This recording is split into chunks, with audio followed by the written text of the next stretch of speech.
What's up, everybody? This is Zach. And Derek. We're going to be talking about Rogue One, a Star Wars story. Little known movie that just came out. Yeah, it's pretty good. Yeah, it was decent. I would work on the overall universe a little bit more. Now, the part where the credits ended, best part of the whole thing. Oh, yeah. The When ending? I walked out of the theater and didn't have to see any more of that, it was the best part. So, guys, we'll do a non-spoiler part, and then we'll start the spoiler part. So if you haven't watched the movie and you're wanting to know if it's worth going and watching, this is the part you need to watch. And when you go watch it and you come back, the spoiler part is what you need to watch after that. So because we'll get pretty nerdy as we get further into this, because there's some moments. Ooh, can't wait to talk about that. So what were your thoughts about the movie? What did you like about it? What was enjoyable? Enjoyable, just the tone of it overall. And I mentioned this on the podcast, but it felt like a slightly darker version of A New Hope. Yeah. You could tell that it was set in that same time frame. Like, it even looked kind of like it was made like Episode 4. You had the nods to the original trilogy. It connected that in a very good way. Some even more than I expected. Like, I expected there to be a couple. Even the prequels. Even the prequels, yeah. I mean, this isn't a spoiler, but Jimmy Smits, who played Bail Organa, came back in that same role. His role. And also, I can't remember her name, but the woman who played Mon Mothma in the deleted scenes from Revenge of the Sith, she reprised her role as Mon Mothma. So it really connected kind of everything. I mean, I'm glad that they're not ignoring the prequels. I mean, they're much maligned in a way because everybody's like, oh, they're nothing like the originals. But you can't deny they didn't happen. Yeah, exactly. And I think if you take some highlights from them that aren't terrible, a.k.a. not named Jar Jar Binks. How rude. I think that's a good thing. So the nods, the overall feel to it, and it really felt something that I know a few people have complained about with The Force Awakens is that it felt very episodic. Yeah. With Rogue One, it very much felt like a standalone movie, but fits seamlessly into a bigger universe. Yeah, I think it's one story contained into it, but you felt the ramifications of what was happening in that movie. Yeah. That was going to affect everything. I know a lot of people are like, why do I need to go watch this movie? Because I know what happens. And you've made the joke. You're like, well, you can go watch the sequel to Rogue One now, Episode 4, New Hope. I think the movie answers a lot of unanswered questions that we've had for over 30 years. It filled a almost 40-year plot hole. Yeah. And they even answered other questions, which we'll get to. But I think the character development throughout the whole story was on point. You definitely felt for Jen with the overarching thing of her father being the scientist that created the Death Star. That, she lived this life of being that daughter that is creating this weapon of mass destruction. And how could you really live with that? Your father is always going to be the guy that made that. And that put so much destruction out there. I could figure that would be such a heavy burden to carry. And I think she did an amazing job with it. And I had to look up names because I forgot names because it was a little hard. Casan Andor, played by Diego Luna, did an amazing job. Yes. Tasked with a lot going on here, being a rebel, which a more ruthless rebel than we've ever seen when he meets that informant on that world. I can't remember which word. It was very early in the movie, and that happens. I was like, okay, we're dealing with a lot different type of rebel here, and you could see why. They're up against this foe that looks... They're against the impossible. Yeah, and you've got to be that way. You've got to win to create hope for people that can't stand up and fight for themselves. You've got to do the unsavory things. Mm-hmm. And I think he did such a good job of playing that character. And you were talking about how it felt like it was an old movie, and I think a lot of it had to do with the way the hair was cut, and like it looked like it was in the 70s. Because A New Hope was a reflection of the time. Yeah, it was in the 70s, and you look at Yavin 4, same exact set. I thought that was so cool. I geeked out when I saw Yavin 4 on the bottom of the screen. I'm like, holy crap, we're actually going to get to see it. Yeah, and the little guy and the little... Yeah. I'm like, why is this guy even here? This seems like if they're already in but seeing, like the panel in the background, the giant circular thing in the middle of the meeting room, it you felt like you were in A New Hope. Yeah, and I think they did such a fantastic job with that. I'm trying to see who played the... I really liked Forrest Whitaker's character, yes. Saw Gerrera. He had a very small role, but I felt it was very important. Yes, it was, and I didn't even know that Alan Tudyk was K2SO. He was one of the he was might be my favorite droid next to R2D2. Yeah, I think he was awesome. He was awesome. He was funny. Everything he delivered was great, and like at the beginning, I'm like, okay, they're going to try to make me like this droid because that's what they always do with the droids. I loved him. Like he was different than all the other droids. I mean, with R2, he has kind of that attitude, but you don't understand what he's saying. Yeah. K2SO can actually speak in a way you understand. Yeah. And he had a much different personality than like a BB-8 or a 3PO. Even though he was given statistics like 3PO does, but it was it was comical in a different way. Yeah, exactly. And I think that was one of the things going into the movie I wasn't expecting it to really be. So I was glad about that. And I've never even heard of that guy, but awesome. The guy playing Darth Vader as the body, Spencer Wilding. I thought that was great. And then Donnie Yen.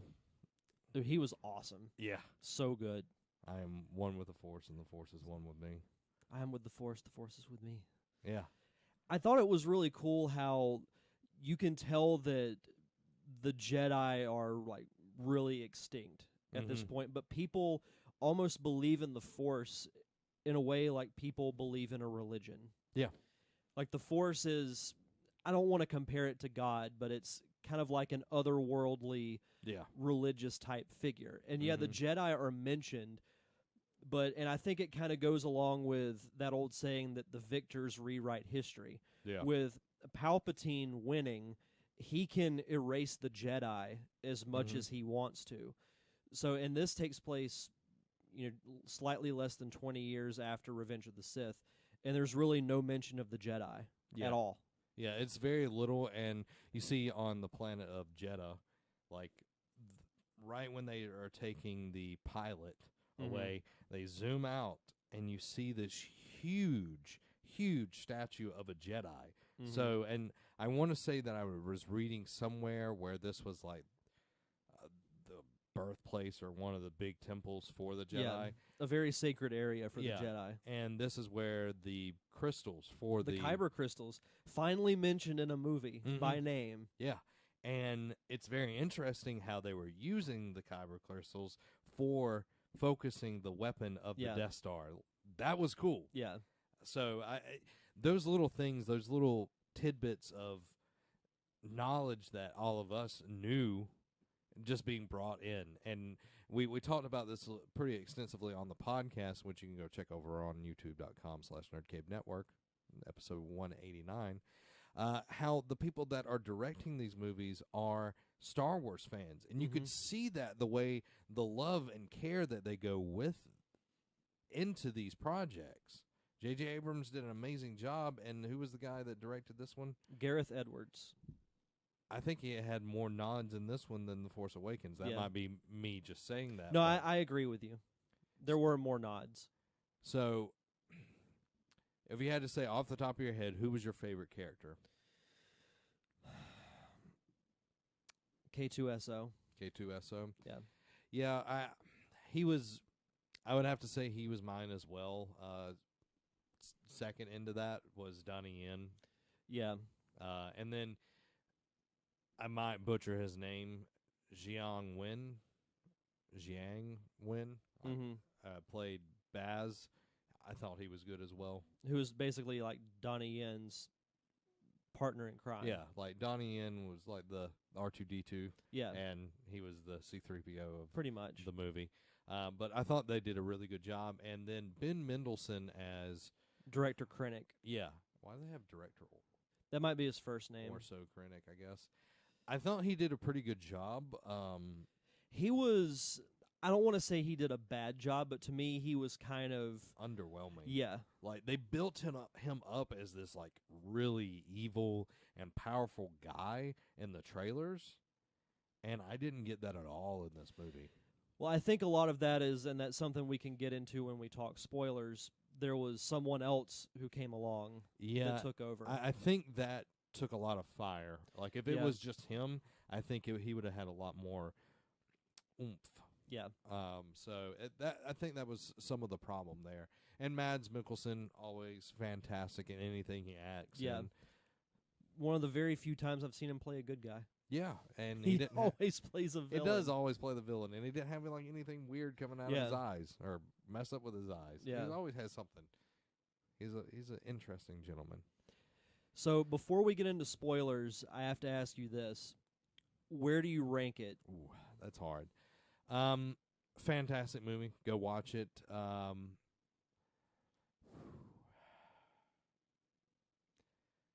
Empire, Force Awakens,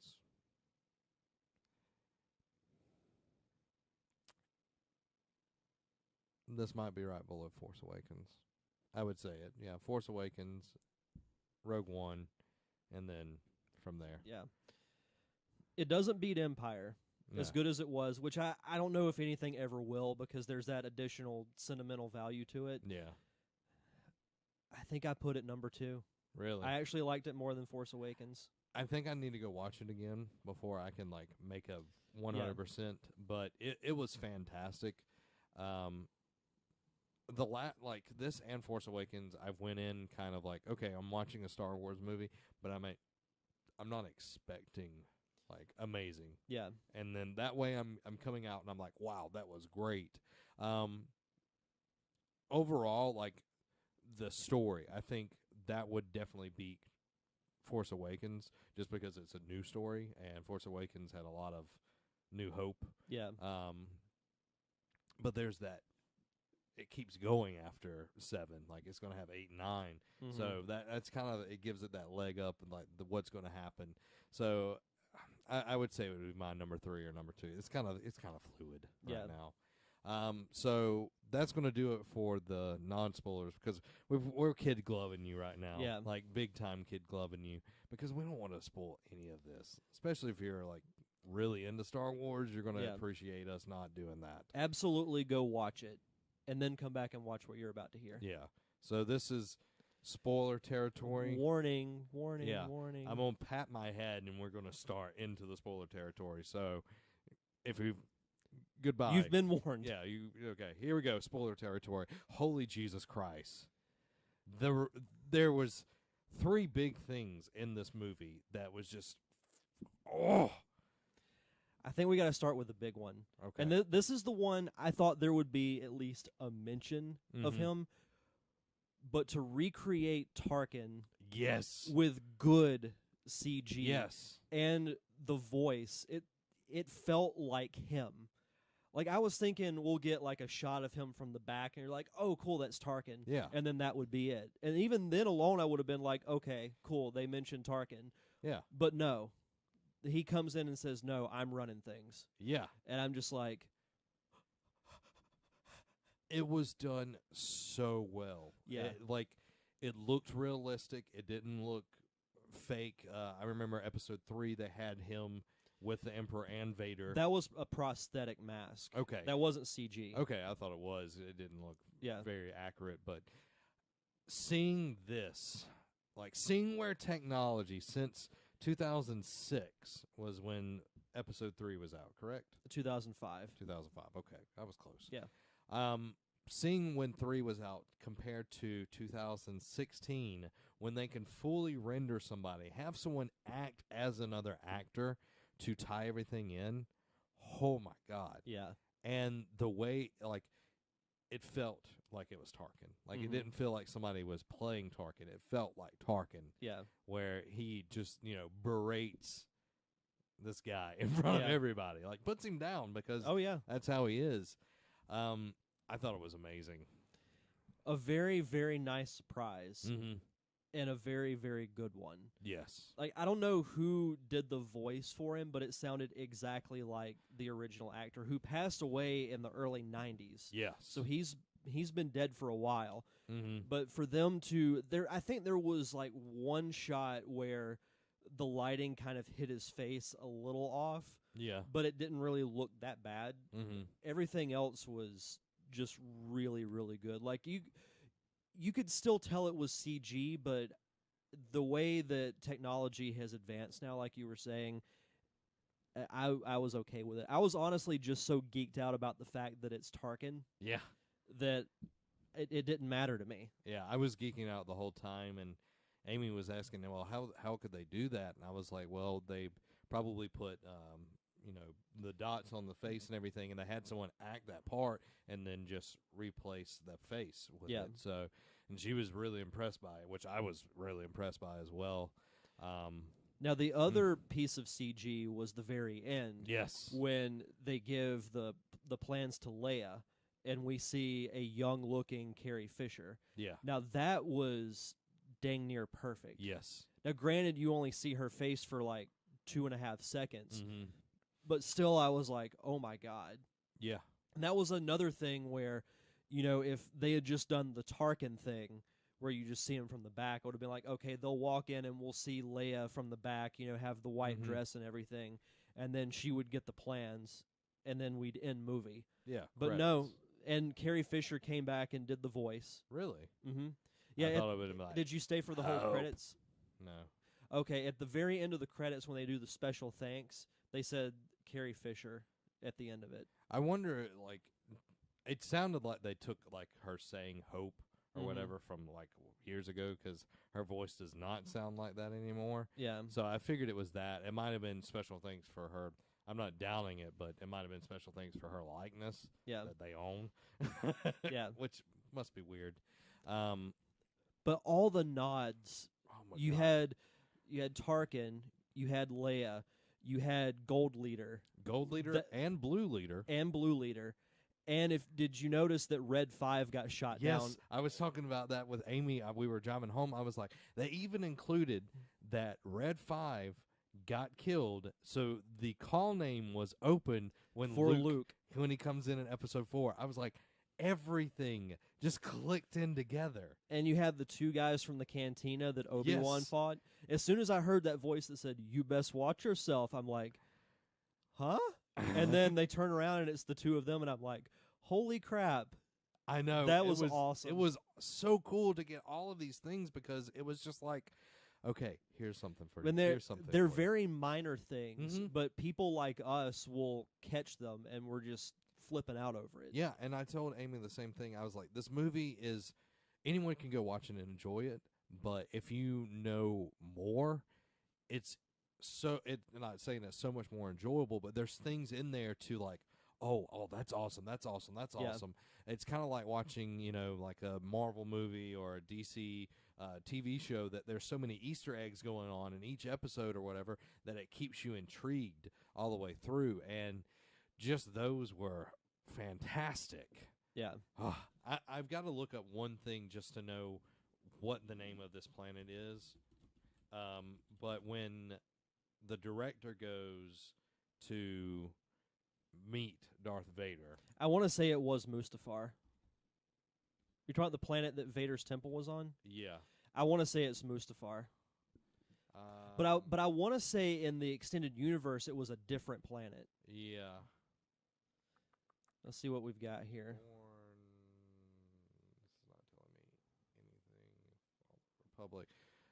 I mean, I thought it might have been Mustafar, but then I was thinking to myself, well, I remember reading in the books that it was at some other lava planet. Yeah, it says it like popped up Vulcan or something. That sounds kind of familiar. Google. Palace. Hold on. Yeah, there we go. was a building that belonged. Darth Vader's palace was a building that belonged to Darth Vader. The palace was located within the Imperial City. That says Coruscant. Yeah, that's not it.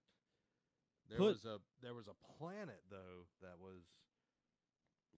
Put in Darth Vader Temple. Okay.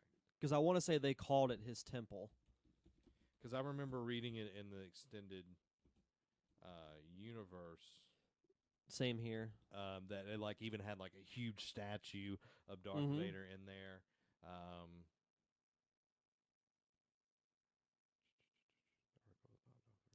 Jedi Temple, Tomb of Darth Vader. No, I don't know. Yeah, I can't remember. But when they showed it, I'm like, oh my god, Yeah, they're same doing thing. it. Yeah. And them coming into that place and it loving all of this, and like it's very poetic that he's surrounding himself with the thing that destroyed his body, and that guy coming into where he's in the bacta tank, which I thought was really cool to see. Because it makes sense that the one like Bacta's to, of course, heal people and everything in the universe, but him having to take baths in it, like stay in it for extended times to even be somewhat able to handle that pain was really cool to see. And the conversation between him and director Krennic was very interesting, and getting to hear James Earl Jones Jr. revise that role. It felt like a scene from A New Hope. And when right before he leaves, where Krennic was like, "So am I still in charge?" And then it's like, yeah, I was like, and then he's like, "Don't choke on your ambition." I'm like, oh my god! He turns around and he's holding his hand like, and we've seen the photos of him with his hand like that, and I never connected the dots. And I'm like, oh, he's doing the force choke. It was so great. Oh my god, it was so great. But with Vader, I've got to hear your thoughts on that ending. Oh, jeez. Like, when I saw this, like, as soon as it ended, I said, Zach Dykes is going to lose his mind. Like, when you told, like, you said there was something in there was going to be, like, Dark Knight level, because there's a long story there. Freak out. Like, I thought it might have been Tarkin when Tarkin turned around. I'm like, oh, that, like, I was like, that's exciting. Yeah. I was like, I don't know if that's it, though. And then when the Leia thing happened, I was like, well, that happened after that. But I was like, wondering if Tarkin was the whole thing. And then where the rebels are running, he was like, I'm going to board the ship or whatever. And they're like running, trying to get the plans. And that guy's like trying to get the door and it won't go. And then you hear footsteps and then the breathing start. And then and the whole thing lights up with Vader in there. I'm like, it is go time, son. It is go time. And then he starts, deflecting bolts. The best part was where he took that guy and, like, force lifted him and, like, threw him in the roof and kept, and, like, still was, like, and then threw him on the ground. I was like, oh, my God. I was freaking out. Oh, my God. I'm so excited right now just remembering it. And, like, where he, like, just lifts everybody's guns out of their hands, and then he shoves the sword through the door, and with that guy, and he's like, so and cool. He was this close to getting the plans back. Like, the guy's like, here, take it, and as soon as the guy takes it, and he gets impaled, and the saber goes through the door. As soon as I heard the breathing, I'm like, if I were in this movie, I'd be like, guys, run. Because you're about to get screwed up. Like, then the music was really interesting at that point, too, because it was almost like a horror movie, because you are trapped in there with the one thing in the galaxy that you cannot escape. Yeah. And Darth Vader just mauls them. This is the Vader that we have always wanted to see. And we've always got to read about. Yeah, but we've never seen it. Yeah. Like, if they give me a movie with I actually Darth wanted Vader, to ask you that. The rating would probably never happen, but could you imagine a rated R Darth Vader movie? Oh, my God. Like him hunting down Jedi. Yes. Oh, my God. That would be so great. That I would get in line early for, because that would be awesome. Oh, yeah. And I totally forgot about this on the podcast. It was one of the questions I totally slipped my mind, but it would be like, what would be a holiday that you would want to have, like WrestleMania or Super Bowl? It would be the day that a Star Wars movie comes out. Yeah. Like, I would love a national holiday. Everybody just goes to the theater and watch Star Wars. Star Wars Day. Yeah. Oh, That was not one of the. It was the best scene of the movie, but to me, it was one of the best scenes in the series. oh yeah, All of them. oh yeah, It goes up there with the originals. Any of them. yeah, Like top 3 Star Wars scene ever. yeah. Like, I'm still like my heart's Yeah. racing and pumping. It is so good. I've been thinking all day. I'm like, when is Zach gonna get to that part at the end? Because I know he's gonna be losing it. Oh God, like I told Amy, I was geeking. She's like, yeah, I know you were flailing during that. Like, oh, like I'm just picturing him just like, oh, it's so good. Yeah. Watch that. Tell me what you think. It felt like something. It reminded me of like the Force Unleashed game when you play as Vader and you can use the Force. Yeah. But actually seeing it on screen was sick. Yeah. It was unbelievable. And I like that they didn't do like the combat from the prequels where it was really fast. Like it was the slow and deliberate strikes that Vader is known for. And it was just so accurate to what it should be. And it was so gratifying. Oh my God, it was great.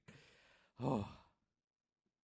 I was clutching some hands pretty tight when that I happened. I would have probably broke Amy's hand if I would have been doing that. So they answer one of the questions that we've always been wanting to know in the movie. Why the heck is there an exhaust port on the Death Star? And I think they did it such a great way of doing it. It's like I said in the non-spoiler section, they resolved a almost 40-year plot hole. Mm-hmm. And you think to yourself, how could the Empire overlook such a big flaw? The answer, the guy who built it put it in there to spite the Empire. Mm-hmm. Because he knew that even if he died or whatever, they would still continue on the project. They would find somebody that could continue that work. So resigned himself to do it, but to build in a flaw that could destroy the very weapon that he's building because he didn't want that in the galaxy. Phenomenal. Yeah. Phenomenal way to wrap that up and answer that question. Why the heck is there an exhaust port on the Death Star? And just loved it. Loved absolutely everything about it. It gave me, not that I thought they were going to be bad anyway, but it showed me that these standalone movies can hold their own against the quote-unquote episodes of the saga. Yeah, and if each one of them are as good as this one, the standalone movies might be beating a lot of the episodes. Yeah.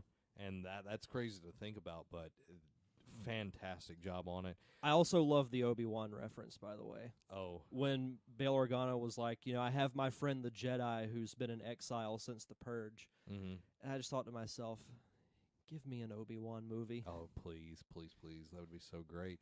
Of course, they always have a bad feeling about this in there. Just you got to have that in a Star Wars movie. What did you think of No Crawl? I thought it was interesting. Amy made a joke. I can't remember what it was. I felt like the Rogue One title, I felt like it might have been a little bit out of place. Yeah, if it would have been at the beginning, I think it would have been fine. Yeah. Just, boom, and then... Or just not even put the title in it. Like, you could do it like Nolan does in his movies. Like, with The Dark Knight, you never see the title at the beginning. You only see it at the very end. Yeah. Like, say, as soon as the ship flies off, it just flashes Rogue One, a Star Wars story. Yeah, and then you go into the credits. Yeah, I would have been fine with that. Crawl has been the standard for everything, and people have tried to replicate it for years and years and years. It felt weird at the very beginning. Yeah. But once we were in it, I wasn't thinking about it. So it didn't take me away from it, but I do agree the Rogue One title was weirdly out of place. Yeah. I got it because we were watching the prologue of when Jen was a kid, but still I was like, they just kind of did it randomly, it felt like. Yeah. Overall, though, fantastic movie. I going into it, I figured everyone would die, but start seeing those people dying, and then when when Donnie Yen's character dies, Oh my God! And then when Baz comes over there, I started crying. Like, I'm not gonna lie, I always cry, but like I started welling up when he was like, When he said, "I am the force is with me." yeah, when he like switched the order, and Yeah. I was like, oh my God, like, and it got me. Like, I've been seeing people post that, so I sort of had an inkling of. I've tried to avoid social media, but I had sort of an inkling. Like, once Donnie Yen's character started saying that, I was like, okay, I think something bad's going to happen to him. But when it happened, they were playing those fills. I think it kind of gave the whole movie closure Mm-hmm. that they all passed away. Because if you think about it, you never hear of any of them in 4 through 6. Yeah. So I thought it made the most sense. Oh, yeah. And plus, it showed you what the rebels had to go through in order to even get a possibility to stop this thing. Mm-hmm. And another thing that I thought was really well done about this movie is that it showed the rebellion's not entirely good. Yeah. You had, the two sides like that absolutely wanted to just surrender to the Empire because they have this weapon of mass destruction. They don't want to risk anything. Mm-hmm. You see these two sides fighting amongst each other, and then the small group is like, well, you know what? We're going to take matters into our own hands. We're going to go take the plans. Mm-hmm. And then you see that admiral just take half a fleet to go help. I don't know if you saw this or not or recognize the guy, but one of the guys that wanted to surrender was the crime scene investigator for the Sherlock series. Really? Yeah. I'll have to go back and look at that. Yeah, the one with Benedict Cumberbatch. Okay. Yeah, he's in there. He's got a beard, so you might not recognize him right off. I'll have to... Because Amy had to point him out for me. Because I do want to go see it again, because I'm sure there are Easter eggs that I missed the first time around, and I had my eye on trying to get as many as possible, because I knew there would be a couple of nods, and even though it was brief, C-3PO and R2-D2 kept their streak alive for being in every movie. Yeah. It was interesting seeing that the Rebel Alliance wasn't completely allied with each other. And then, like I was saying, it might have been the podcast or earlier in this video, that not everybody is, the shining knight in the Rebel Alliance, that, you have to do things. And you saw that with, the captain. I totally forgot his name again. Sorry, guys. Andor. Sorry. Kassan Andor. That when he kills that informant, he's like, shh, it'll be okay, and then shoots him. Yeah. He's doing things for the greater good, and they're not good things. And it kind of reminded me a little bit of Han Solo.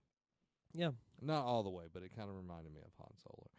Did you get a vibe when Jyn and Andor were coming down the elevator that there was some type of love interest there? Yeah, I was hoping that they wouldn't go too deep into the story. Like I could tell there was like an attraction brewing there, but I'm like, the movie's almost over. Yeah, don't do it. Yeah, I kind of felt that, and then like it felt most intense in the elevator, and then when they were on the beach, it kind of subsided. Even if they like held hands, like I'm gonna understand that you're fixing to die. There's only one person close to you that's not trying to kill you right now. So yeah, I would try to find comfort in somebody. I'd hold your hand on a beach if it was about to explode. I would absolutely return the favor. That's how we do it here in the Nerd Cave. Yeah. I thought they used the Death Star perfectly in the movie. I thought it was great. They weren't like blowing up a whole planet. They were just, Yeah, they were testing its power. Yeah, and it looked freaking cool. I mean, I liked seeing, in Force Awakens, I liked seeing the updated TIE fighters, the stormtroopers and everything, but it was kind of cool seeing the classic stuff in like a modern movie. Like you had the stormtroopers in their classic outfits and they still can't shoot. The AT-ATs, I think, had their best showing ever in this movie. Yeah. Just seeing, and the chicken walkers and all that fun stuff. Yeah. And I think, because these were AT-CTs, they were transport, like cargo transporters or whatever, they were weaker than the other ones, but they were also flying X-Wings. So X-Wings have much more powerful guns than snow speeders. So I'm sure there's somebody out there like, well, how was that even possible? Yeah. Well, of course, X-Wings can't fly in Hoth's weather because they'd freeze up. So there you go. There you Yeah. go. So Fact checking. yeah, just like the elections, but it didn't prove any good. Anyway, go see Rogue One. Yes, do it, and then tell me what you thought about that Darth Vader scene down below. Oh my God, it's just One of my favorite movie scenes ever. Yes, it's better than anything. It's definitely up there. It's better than anything. Yeah. I want, when I get married in June, I want that to be playing as I walk down the aisle. Did you ever see the video of the guy who showed up to his wedding dressed like Ric Flair? No, I haven't. This guy showed up in a limo, and his groomsmen are already there, and they play Ric Flair's music. The limo pulls up. This is an outdoor wedding. It pulls up like right to where the ceremony is. The guy gets out. He has the robe and everything. Nice. He walks to the front, does the spin, shows off the robe, struts down the aisle, and then his best man takes the robe off of him. It was sick. That's great. I wanted to do the Macho Man Pomp and Circumstance, but that got shot down. So That's guys, unfortunate. Thanks for watching. Go watch Rogue One. Once you watch it, let us know in the comments below what you thought of the awesome movie. Tell us your favorite part and who was your favorite new character. Absolutely. This has been Zach. And Derek. Oh, my God. Go watch it.